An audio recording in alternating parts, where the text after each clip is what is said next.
प्रिय मित्रों, आषाढ़ शुक्ल एकादशी को मनाई जाने वाली देवशयनी एकादशी केवल एक व्रत नहीं बल्कि आध्यात्मिक शयन की शुरुआत है। इस दिन भगवान श्री विष्णु क्षीर सागर में योग निद्रा में चले जाते हैं और चतुर्मास का शुभारंभ होता है। एक ऐसा पवित्र काल जिसमें संयम, साधना, सेवा और दान विशेष फलदायी होता है। इस पुण्य दिन पर व्रत करने से पाप नष्ट होते हैं और पुण्य के द्वार खुलते हैं। देवशयनी एकादशी की कथा, व्रत विधि, दान के नियम और भगवान विष्णु की महिमा जानने के लिए ये कथा अंत तक श्रवण अवश्य करें। इस पावन अवसर पर तुलसी, वस्त्र, अन्न, छाता, दीपक और जल पात्र का दान अक्षय फल प्रदान करता है। क्या आपने कभी सोचा है कि भगवान विष्णु निद्रा में क्यों चले जाते हैं? इसके पीछे एक गूढ़ और अत्यंत भावपूर्ण कथा छुपी है। राजा बलि और वामन अवतार की कथा। प्राचीन काल में राक्षसों के कुल में एक अत्यंत पराक्रमी, दानी और धर्मनिष्ठ राजा उत्पन्न हुआ जिसका नाम था राजा बलि। वो असुर होते हुए भी वेदों का पालन करने वाला, यज्ञों में विश्वास रखने वाला और ब्राह्मणों को सम्मान देने वाला शासक था। उसके तप, दान और न्यायप्रियता के कारण देवलोक तक कांप गया। राजा बलि ने महर्षि शुक्राचार्य के संरक्षण में अनेक यज्ञ किए और अंततः स्वर्गलोक पर विजय प्राप्त कर ली। इंद्र और अन्य देवता धरती पर भटकने लगे। सभी देवता ब्रह्मा जी के पास गए और फिर सभी ने मिलकर भगवान विष्णु से विनती की, हे प्रभु, धर्म की रक्षा के लिए अब केवल आप ही समाधान हैं। भगवान विष्णु ने असुरों को धर्म से विचलित किए बिना नीति से पराजित करने हेतु एक अद्भुत उपाय किया। उन्होंने वामन अवतार लिया, एक सुंदर, तेजस्वी, कमल नयन बटुक ब्राह्मण के रूप में। हाथ में कमंडल, छत्र और कमर में मृगचंद। वे सीधे राजा बलि के यज्ञ में पहुंचे। राजा बलि ने उन्हें देखा और श्रद्धा पूर्वक पूछा, ब्राह्मण देव, मुझे बताइए, मैं आपकी क्या सेवा कर सकता हूं? वामन ने मधुर मुस्कान के साथ कहा, हे दानी राजा, मुझे केवल 3 पद भूमि दे दीजिए। राजा बलि हंस पड़ा, 3 पग भूमि? मैं तो आपको पूरे गांव दे सकता हूं। पर वामन ने विनम्रता से कहा, मुझे केवल उतना ही चाहिए जितना मैं नाप सकूं। शुक्राचार्य ने राजा बलि को चेताया, ये कोई साधारण ब्राह्मण नहीं, स्वयं विष्णु हैं। ये तुम्हें छलने आए हैं। परंतु राजा बलि ने उत्तर दिया, यदि ये भगवान स्वयं है तो मुझे क्या चिंता। यदि भगवान मुझसे कुछ मांगते हैं तो ये मेरा सौभाग्य है। और उन्होंने 3 पद भूमि देने का संकल्प लिया। तभी वामन ने अपना विराट रूप धारण किया। पहला पद बढ़ाया तो पृथ्वी, आकाश, दिशा और स्वर्ग सब उस पद में समा गए। दूसरा पद बढ़ाया तो ब्रह्मांड के शिखर तक पहुंच गया। अब तीसरा पद कहां रखें? वामन बोले, हे बलि, अब बताओ तीसरा पद कहां रखूं? राजा बलि हाथ जोड़कर मुस्कुराए और बोले, प्रभु, अब केवल मेरा सिर शेष है। तीसरा पग इस पर रख दीजिए। वामन ने राजा बलि के सिर पर तीसरा पग रख दिया। बलि नीचे पाताल लोक में चला गया। परंतु प्रभु उसकी भक्ति, विनम्रता और त्याग से इतने प्रसन्न हुए कि उन्होंने कहा, हे बलि, अब तू पाताल का राजा रहेगा। तेरी भक्ति अमर रहेगी और मैं स्वयं हर वर्ष 4 मास तक तेरे पास पाताल में निवास करूंगा। तभी से भगवान विष्णु आषाढ़ शुक्ल एकादशी को योग निद्रा में चले जाते हैं, जिसे देवशयनी एकादशी कहते हैं, और वे कार्तिक शुक्ल एकादशी को पुनः जागते हैं। इस काल को चतुर्मास कहा जाता है।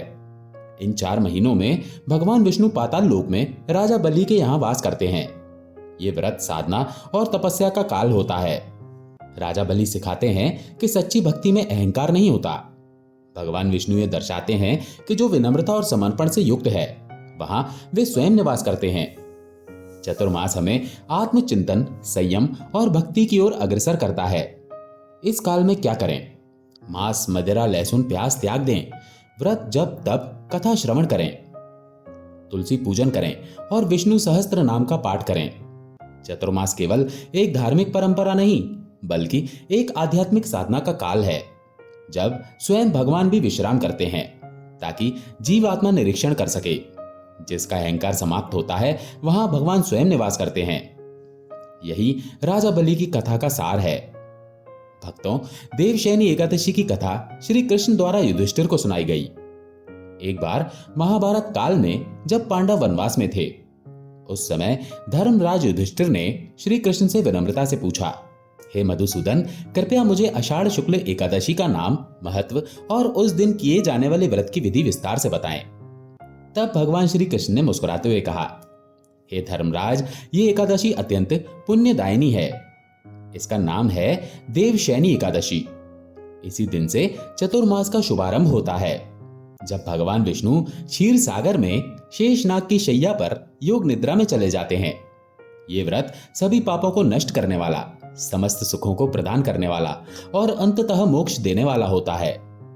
फिर श्री कृष्ण ने राजा मारधाता की कथा सुनाई, जिसमें उन्होंने इस व्रत को करके अपने राज्य के भयंकर अकाल से मुक्ति पाई थी।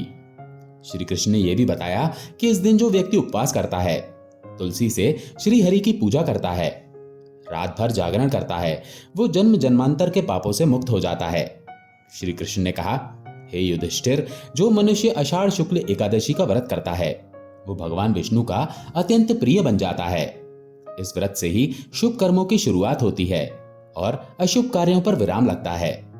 इस दिन से देवगण, ऋषि मुनि, यहाँ तक कि ग्रह नक्षत्र भी विश्राम की अवस्था में चले जाते हैं। इस प्रकार भगवान श्री कृष्ण ने युधिष्ठिर को देवशयनी एकादशी का दिव्य महत्व समझाया और स्वयं इस व्रत के पालन की प्रेरणा दी। प्राचीन समय की बात है, जब धर्म, सत्य और मर्यादा ही जीवन के मूल्य मंत्र हुआ करते थे। सूर्यवंश में एक अत्यंत प्रतापी और धर्मनिष्ठ राजा का जन्म हुआ, जिनका नाम था राजा मारधाता। वे न केवल शक्तिशाली राजा थे, अपितु एक तपस्वी, दानी और प्रजावत्सल शासक भी थे। उनके राज्य में किसी को कोई कष्ट नहीं था। न्याय और धर्म का राज्य था। ब्राह्मण वेदों का पाठ करते थे, यज्ञ होते थे, गोपालन होता था और जनता का जीवन सरल, शांतिपूर्ण और सुखी था। परंतु एक समय ऐसा आया जब अचानक राज्य में भयंकर अकाल पड़ गया। आकाश में बादल तो थे, पर वर्षा नहीं हो रही थी। नदियां सूख गईं, तालाब कीचड़ से भर गए, पशु पक्षी भूख प्यास से तड़पने लगे, खेत बंजर हो गए, अन्न के भंडार खाली होने लगे और लोगों में भय का वातावरण उत्पन्न हो गया। राजा मारधाता ने तुरंत ब्राह्मणों, वेदज्ञों और ऋषियों से परामर्श किया।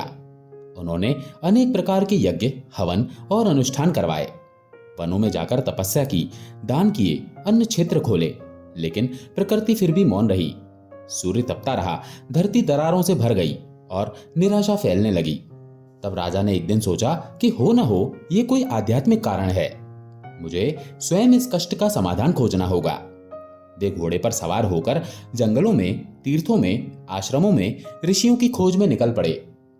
कई दिन की यात्रा के बाद वे एक पुण्य भूमि पर पहुंचे, जहां महान तपस्वी ऋषि अंगिरा गहन तपस्या में लीन थे। राजा ने नतमस्तक होकर उन्हें प्रणाम किया और विनय पूर्वक कहा, मुनिवर, मैं आपकी शरण में आया हूं। मेरे राज्य में भीषण अकाल पड़ा है। न जन, न पशु, न वनस्पति, कोई भी सुखी नहीं है। कृपया कोई उपाय बताइए जिससे मेरी प्रजा की रक्षा हो सके। मुनि अंगिरा ने नेत्र खोले, ध्यान से राजा को देखा और बोले, राजन, ये संकट कोई साधारण नहीं है। जब सृष्टिकर्ता स्वयं विश्राम करते हैं, तब प्रकृति भी उनके साथ शांति में लीन हो जाती है। ये समय है देवशयनी एकादशी का। आषाढ़ शुक्ल एकादशी को भगवान विष्णु योग निद्रा में चले जाते हैं और तभी से 4 महीनों का चतुर्मास प्रारंभ होता है। यदि तुम इस विशेष व्रत को पूरे मन से करोगे और प्रजा से भी इसका पालन करवाओगे, तो भगवान श्री हरि की कृपा से सब कुछ पुनः सुचारू हो जाएगा। ये सुनते ही राजा को जैसे जीवन का नया मार्ग मिल गया। वे तुरंत अपने महल लौटे और अगली देवशयनी एकादशी की तैयारी में लग गए। पूरे नगर में घोषणा करवाई गई, भगवान विष्णु की सेवा हेतु हम सब देवशयनी एकादशी का व्रत करेंगे। जो भी भक्त इस दिन व्रत करेगा, रात्रि को जागरण करेगा, श्री हरि की पूजा करेगा, उसे अक्षय पुण्य प्राप्त होगा। राजा ने स्वयं ब्रह्म मुहूर्त में उठकर स्नान किया, पीले वस्त्र धारण किए, शंख, चक्र, गदा और पद्म से विभूषित भगवान श्री हरि की सुंदर मूर्ति की स्थापना की और तुलसी पत्रों से पूजा की। उन्होंने विष्णु सहस्त्र नाम का पाठ किया, गीता का पाठ किया और नंदी मुख ब्राह्मणों को भोजन करवाया। समस्त नगरवासियों ने भी व्रत का पालन किया। रात को मंदिरों में दीप जलाए गए, भक्त मंडलियों ने भजन कीर्तन किए, ओम नमो भगवते वासुदेवाय के मधुर स्वर गूंजने लगे। राजा स्वयं रात्रि जागरण में बैठे रहे और भगवान से हृदय से प्रार्थना की, हे नारायण, कृपा करो, वर्षा हो, अन्न उपजे, प्रजा सुखी हो और सृष्टि में पुनः संतुलन आए। उनकी सच्ची भक्ति से प्रसन्न होकर भगवान विष्णु ने स्वप्न में दर्शन दिए। भगवान ने कहा, राजन, तुम्हारी निष्ठा, तुम्हारा त्याग और तुम्हारी भक्ति भाव मुझे अति प्रिय है। कल प्रातः से तुम्हारे राज्य में वर्षा होगी और सुख समृद्धि लौटेगी। राजा की आंखें खुली तो वो भाव विभोर थे। उन्होंने ऋषि अंगिरा का स्मरण किया और भगवान को धन्यवाद दिया। और सचमुच अगले दिन से आकाश में बादल गिरे, गड़गड़ाहट के साथ मूसलाधार वर्षा हुई, नदियां बहने लगी, धरती हरियाली से आच्छादित हो गई, खेतों में अन्न लहलहाने लगे, पशु पक्षियों में आनंद की लहर दौड़ गई, चारों दिशाओं में जय श्री विष्णु का घोष होने लगा। राजा मारधाता ने उस दिन को अपनी स्मृति में अमर कर दिया और आज भी पद्म पुराण में इस कथा का उल्लेख होता है। जो व्यक्ति इस व्रत को श्रद्धा से करता है उसके जीवन में कभी भी संकट स्थायी नहीं रहता, क्योंकि जब भगवान स्वयं निद्रा में सो जाते हैं तो भक्तों की पुकार ही उन्हें जगाती है। देवशयनी एकादशी न केवल एक व्रत है, ये एक अवसर है चतुर्मास की शुरुआत का, आत्मनिरीक्षण का, जीवन को धर्म और संयम की दिशा में मोड़ने का। ये वो काल है जब न केवल भगवान विश्राम करते हैं, अपितु हमारा मन भी संयम, भक्ति और साधना में रमन करता है। जो व्यक्ति 4 मासों तक मांस, मद, क्रोध, झूठ, लोभ, द्वेष का त्याग करके भक्ति में लीन रहता है, उसके जीवन में भगवान स्वयं जागते हैं। चतुर्मास में उपवास, तुलसी सेवा, गीता पाठ, श्री हरि का स्मरण अत्यंत पुण्यदायक होता है। इस कथा से हमें यही सीख मिलती है, संकट चाहे कितना भी बड़ा क्यों न हो, अगर हमारी आस्था अधिक है तो भगवान अवश्य कृपा करते हैं।